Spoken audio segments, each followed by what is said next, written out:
আসসালামু আলাইকুম।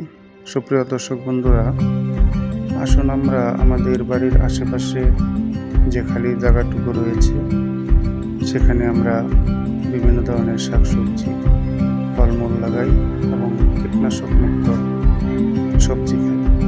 আমাদের সকলেরই বাড়ির আশেপাশে এরকম একটু বা বেশি পরিমাণ জায়গা খালি পড়ে থাকে। নিজে সবজি চাষ করে খেলে ফরমালিন মুক্ত সবজিটা খাওয়া যাবে। আমরা অবশ্যই এটা ট্রাই করব। সবাইকে আন্তরিক ধন্যবাদ।